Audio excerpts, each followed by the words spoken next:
बॉलीवुड में कई ऐसे कलाकार हुए हैं जिन्होंने अपने किरदारों से फिल्मों को खास बना दिया। ऐसे ही एक दिग्गज अभिनेता थे इफ्तिखार, जिन्हें हिंदी सिनेमा का पुलिस इंस्पेक्टर कहा जाता था।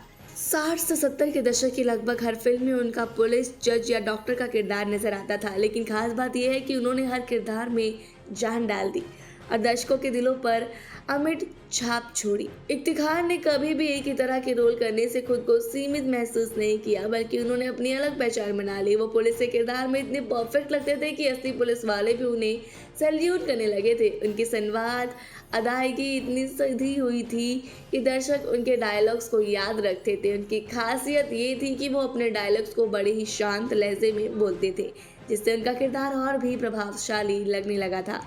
अगर राजेश खन्ना की बात करें तो इफ्तिखार के साथ उनकी जोड़ी खूब जमी। दोनों ने एक साथ कई हिट फिल्में दी, जोरू का गुलाम, द ट्रेन, खामोशी, महबूब की मेहंदी, राजपूत और अवाम जैसी फिल्मों में दोनों की केमिस्ट्री देखने को मिली। इन फिल्मों में इफ्तिखार का किरदार अहम था और दर्शकों को खूब पसंद आया। उनकी उपस्थिति फिल्म में मजबूती और विश्वसनीयता जोड़ती थी। बॉलीवुड में नाम कमाने के बाद इफ्तिखार ने हॉलीवुड की ओर भी रुख किया। उन्होंने 1967 में अमेरिकन टीवी सीरीज माया में काम किया और फिर 1970 में बॉम्बे टॉकीज और 1992 में सिटी ऑफ जॉय जैसे हॉलीवुड फिल्मों में भी नजर आए। इस तरह उन्होंने अंतर्राष्ट्रीय स्तर पर भी अपनी पहचान बनाई। इफ्तिखार का अशोक कुमार से खास कनेक्शन था। कहा जाता है कि मशहूर प्रोड्यूसर डायरेक्टर B.R. चोपड़ा से उनकी मुलाकात भी अशोक कुमार ने कराई थी। यही वजह थी कि उन्हें पहली बार इत्तेफाक में इंस्पेक्टर की भूमिका निभाने का मौका मिला। इस फिल्म के बाद उन्हें लगातार इसी तरह के रोल मिलने लगे और वो बॉलीवुड में सबसे लोकप्रिय पुलिस इंस्पेक्टर बन गए।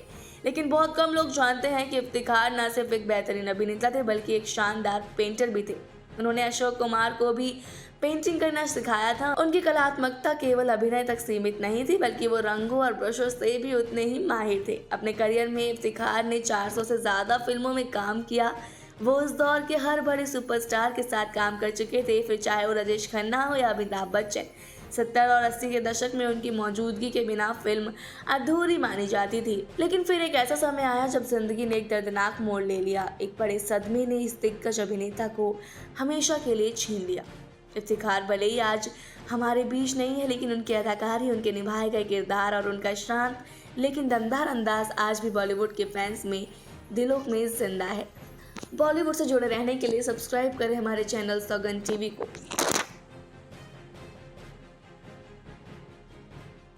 आप देख रहे हैं सौगंध टीवी, सौगंध वतन की।